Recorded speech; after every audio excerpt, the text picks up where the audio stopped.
ಕರ್ನಾಟಕ ಭೂ ಕಬಳಿಕೆ ನಿಷೇಧ ವಿಶೇಷ ನ್ಯಾಯಾಲಯವು ಪಾದಾಚಾರಿ ರಸ್ತೆಯನ್ನು ಅನಧಿಕೃತವಾಗಿ ಒತ್ತುವರಿ ಮಾಡಿಕೊಂಡಿರುವುದನ್ನು ತೆರವುಗೊಳಿಸಬೇಕು ಎಂಬ ಆದೇಶ ನೀಡಿರುವುದರಿಂದ ಸಹಾಯಕ ಆಯುಕ್ತರಾದ ಬಸವಣ್ಣಪ್ಪ ಕಲ್ಶೆಟ್ಟಿ ಅವರ ತಂಡ ಕಳೆದ 2 ದಿನಗಳಿಂದ ನಗರದ ಗಂಗಾವತಿ, ರಾಯಚೂರು, ಕುಷ್ಟಗಿ, ಮಸ್ಕಿ ರಸ್ತೆಗಳ ಇಕ್ಕೆಲೆಗಳಲ್ಲಿ ಇಟ್ಟಿದ್ದ ಬೀದಿ ಬದಿ ವ್ಯಾಪಾರಸ್ಥರ ಅಂಗಡಿ ಮುಗ್ಗಟ್ಟು ತೆರವು ಕಾರ್ಯಾಚರಣೆಯನ್ನು ಮಾಡಿದ್ದಾರೆ.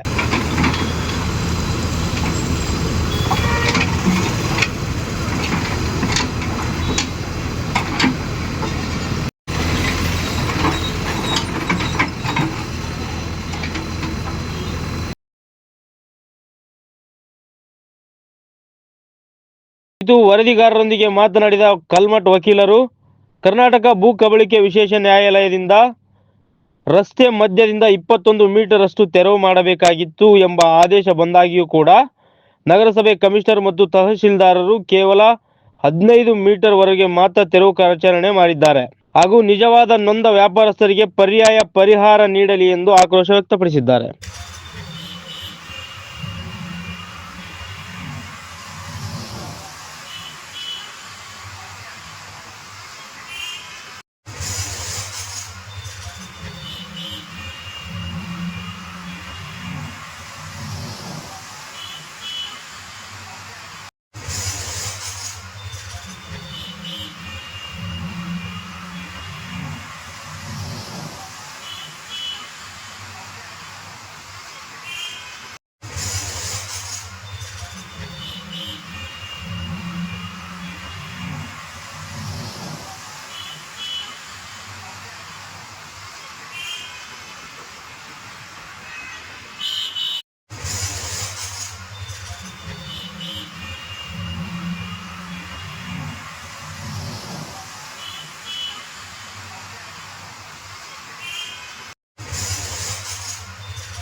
ನಾನು ಕಲ್ಮಠ್ ಅಂತ ವಕೀಲಿ ವೃತ್ತಿ.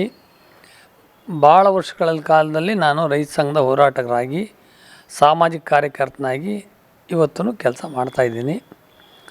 ಸಿಂಧನೂರಿನಲ್ಲಿ ನಗರದಲ್ಲಿ 2 ಮುಖ್ಯ ರಸ್ತೆಗಳು ಹಾದು ಹೋಗಿವೆ.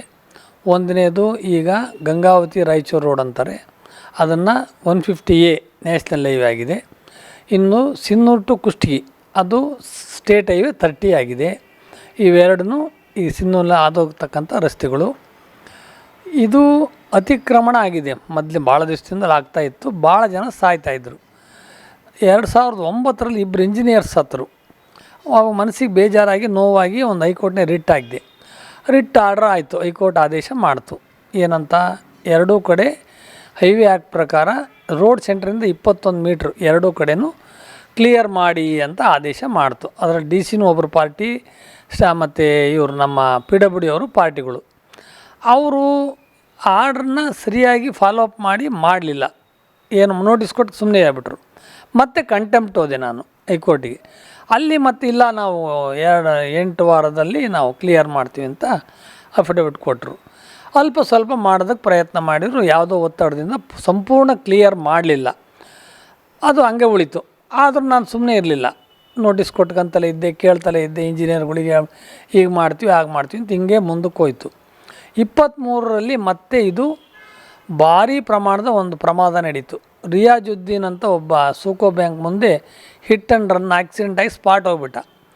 ಮತ್ತೆ ಮನಸ್ಸಿಗೇನೋ ನೋವು ಬಂತು ನನಗೆ. ಅವನ ಹೆಂಡ್ತಿ ಡೆಲಿವರಿನಾಗ ಹಾಸ್ಪಿಟ್ಲ್ನಾಗಿದ್ಲು, ಇವನು ಇಲ್ಲಿ ಸತ್ತೋದ. ಅದಕ್ಕೆ ಮತ್ತೊಂದು ನೋಟಿಸ್ ಕೊಟ್ಟೆ, ಅದಕ್ಕೂ ಏನೂ ಕೇರ್ ಮಾಡಲಿಲ್ಲ. ಕೊನೆಗೆ ನಾನು ಹ್ಯೂಮನ್ ರೈಟ್ಸ್ ಕಮಿಷನ್ ಅಪ್ರೋಚ್ ಆದೆ. ಅವರು ಆದೇಶ ಮಾಡಿದರು ಡಿ ಸಿಗೆ, ನೀವು ಇದನ್ನು ಸ್ವಚ್ಛ ಮಾಡಿರಿ, ಎನ್ಕ್ರೋಚ್ಮೆಂಟ್ ಕ್ಲಿಯರ್ ಮಾಡಿರಿ ಆಸ್ ಪರ್ ಹೈಕೋರ್ಟ್ ಅಂತ, ಹೈಕೋರ್ಟ್ ಆರ್ಡ್ರ್ ಅಂತ ಆದೇಶದಲ್ಲಿ ಸ್ಪಷ್ಟವಾಗಿ ಹೇಳಿದರು. ಅದು ಏಪ್ರಿಲ್ ತಿಂಗಳಲ್ಲಿ. ಆದರೂ ಆ ಡಿ ಸಿ ಹೋದರು, ಮತ್ತೊಬ್ಬ ಡಿ ಸಿ ಬಂದರು, ಏನೂ ಮಾಡಲಿಲ್ಲ. 2 ರಿಮೈಂಡರ್ ಹಾಕಿದ್ರು, ಏನೂ ಮಾಡಿಲ್ಲ.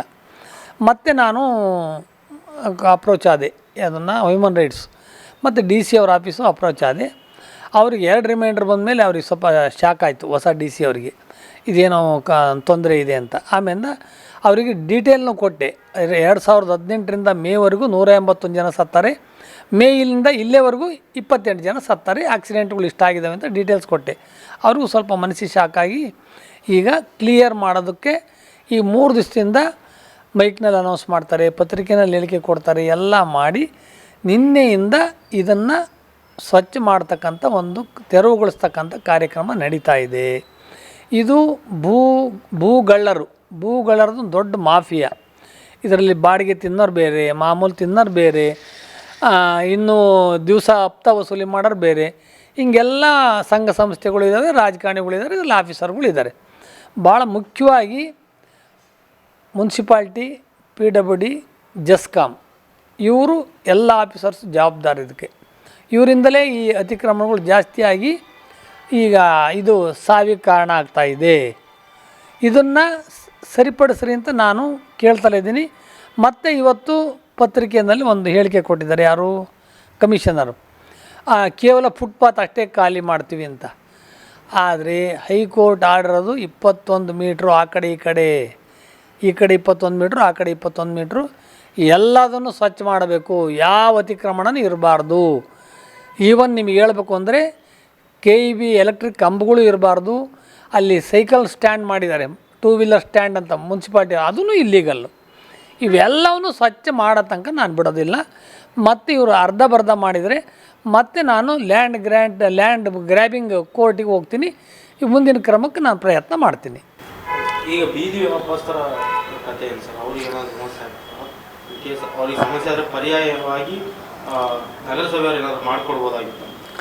ಈಗ ಬೀದಿ ವ್ಯಾಪಾರಸ್ಥರು ಅದರಲ್ಲಿ ದುಡ್ಕೊಂಡು ತಿನ್ನೋರು ಇದ್ದಾರೆ, ಅವ್ರ ನೋವು ನನಗೆ ಅರ್ಥ ಆಗುತ್ತೆ. ನಾನು ಒಬ್ಬ ಹೋರಾಟಗಾರ. ಅವರಿಗೆ ಜಿನಿಯನ್ ಅಂದರೆ ನಿಜವಾಗಿ ನೊಂದವ್ರು ಯಾರಿದ್ದಾರೆ ಅಂತ ಮುನ್ಸಿಪಾಲ್ಟಿ ಲಿಸ್ಟ್ ಮಾಡಬೇಕು. ಈ ಬಾಡಿಗೆ ತೊಗೊಂಡರು, ಡಬ್ಬಿ ಇಟ್ಟವರು, ಇವರೆಲ್ಲ ಈ ಮಾಫಿಯಾಗಳು ಬೇಡ.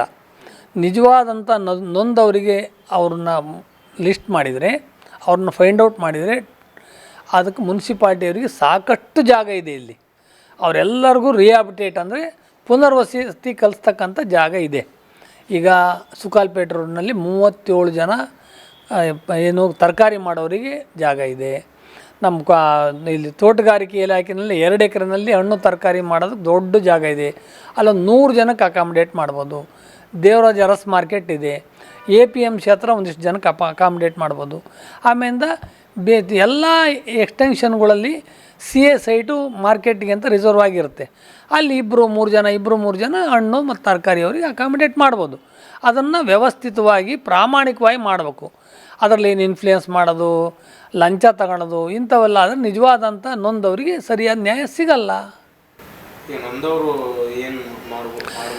ಈಗ ನೊಂದವರಿಗೆ ನನ್ನ ವಿನಂತಿ ಇಷ್ಟೇ, ತಹಸೀಲ್ದಾರರು, AC ಅವರು, ಕಮಿಷನರು, PWD ಎಲ್ಲರೂ ಕುಂತ್ಕೊಂಡು ನೊಂದವ್ರು ಯಾರು ಅಂತ ಫೈಂಡ್ ಔಟ್ ಮಾಡಿ ಯಾರ್ಯಾರಿಗೆ ಎಲ್ಲೆಲ್ಲಿ ಅಕಾಮಿಡೇಟ್ ಮಾಡಬೇಕು ಅದು ಮಾಡ್ಬೋದು.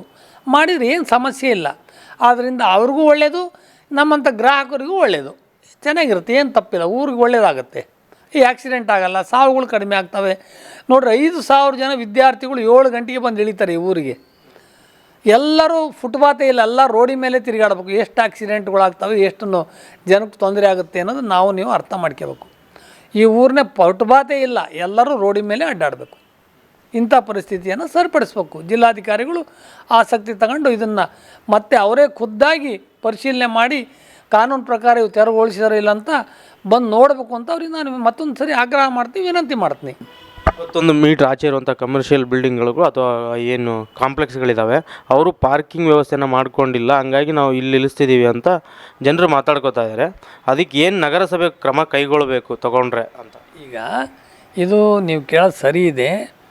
ಈಗ ಹೊಸದಾಗಿ ಏನು ಕಟ್ತಾರಲ್ಲ ಅವರಿಗೆಲ್ಲ ನಗರಸಭೆಯವರು ಸ್ಟ್ರಿಕ್ಟಾಗಿ ಪಾರ್ಕಿಂಗ್ ವ್ಯವಸ್ಥೆ ಮಾಡೋದಕ್ಕೆ ಜಾಗ ಪ್ರೊವೈಡ್ ಮಾಡಿದ ಮೇಲೆ ಅವ್ರಿಗೆ ಲೈಸೆನ್ಸ್ ಕೊಡಬೇಕು. ಇದು ಒಂದನೇದು. ಹಳಬ್ರು ಏನು ಕಟ್ಟಿದ್ದಾರೆ ಇದಾರಲ್ಲ ಅವ್ರಿಗೆಲ್ಲರಿಗೂ ಏನು ಅಂದರೆ ವಿನಂತಿ ಅಂದರೆ, ಈ ನಮ್ಮ ಮುನ್ಸಿಪಾಲ್ಟಿ ಜಾಗ ಇದೆ ಬೇರೆ ಬೇರೆ ಕಡೆ, ಪಾರ್ಕಿಂಗ್ ಅಲ್ಲೇ ಮಾಡಿ ಹೋಗ್ಬೇಕು ಅವ್ರ ಅಂಗಡಿಗಳಿಗೆ. ರೋಡಿ ಮೇಲೆ ಯಾರಿಗೂ ಪಾರ್ಕಿಂಗ್ ಮಾಡೋಕ್ಕೆ ಅವಕಾಶ ಕೊಡಬಾರ್ದು. ಕಾರಣ ಸಾವಿನ ಸಂಖ್ಯೆ ಹೆಚ್ಚುತ್ತಾ ಇದೆ. ಅದು ಹೈವೇ ಆದ್ದರಿಂದ ವಿಶೇಷವಾಗಿ ಹೈ ಸ್ಪೀಡ್ನಾಗೆ ವೆಹಿಕಲ್ಗಳು ಬರ್ತವೆ. ಹಿಟ್ ಆ್ಯಂಡ್ ರನ್ ಕೇಸ್ ಭಾಳ ಇದ್ದಾವೆ. ಸಾವಿಗಿನ್ನ ದೊಡ್ಡ ದುರಂತ ಮತ್ತೊಂದಿಲ್ಲ. ಅದನ್ನು ಯಾರೂ ತುಂಬಿಕೊಡೋಕ್ಕೆ ಸಾಧ್ಯ ಇಲ್ಲ. ಆ ನಿಟ್ಟಿನಲ್ಲಿ ಅಧಿಕಾರಿಗಳು, ಜನಪ್ರತಿನಿಧಿಗಳು, ಸಾರ್ವಜನಿಕರು ನಾವೆಲ್ಲರೂ ವಿಚಾರ ಮಾಡಿ ಇದು ಸರಿಪಡಿಸ್ಕೋಬೇಕು. ಈಗ ಮೋಟ್ರ್ ಪಾರ್ಕಿಂಗ್ ಜಾಗ ಮಾಡೋಕ್ಕೆ ಬೇಕಾದ ಜಾಗ ಇದೆ ನಮ್ಮಲ್ಲಿ, ಮಾಡ್ಬೋದು. ತಹಸೀಲ್ದಾರರು, PWD ಕಮಿಷನರು ಎಲ್ಲ ಕುಂತು ಮಾತಾಡಿ ಇಂತಿಂಥ ಜಾಗ ಅಲ್ಲೇ ನಿಲ್ಲಿಸ್ಬೇಕು. ಅವ್ನು ಬೇರೆ ಕಡೆ ನಿಲ್ಲಿಸಿದ್ರೆ ದಂಡ ಹಾಕ್ರಿ ನೀವು. ಇಲ್ಲ ಹವಾ ಬಿಟ್ಟು ಗಾಡಿ ಅಲ್ಲೇ ನಿಲ್ಲಿಸ್ಬಿಡ್ರಿ. ಯಾವನು ಮಾಡೋದಿಲ್ಲ. ಶಿಕ್ಷೆ ಐತೆ ಅಂದರೆ ಈ ತಪ್ಪು ಮಾಡೋರು ಕಮ್ಮಿ ಆಗ್ತಾರೆ. ಇದನ್ನು ಟ್ರಾಫಿಕ್ ಪೊಲೀಸ್ನವರು ಮಾಡಬೇಕು. ದಯವಿಟ್ಟು ತಪ್ಪದೇ ನಮ್ಮ ಚಾನಲನ್ನು ಸಬ್ಸ್ಕ್ರೈಬ್ ಮಾಡಿ, ಶೇರ್ ಮಾಡಿ, ಲೈಕ್ ಮಾಡಿ, ಕಮೆಂಟ್ ಬಾಕ್ಸ್ನಲ್ಲಿ ತಮ್ಮ ಅನಿಸಿಕೆಯನ್ನು ತಿಳಿಸಿ.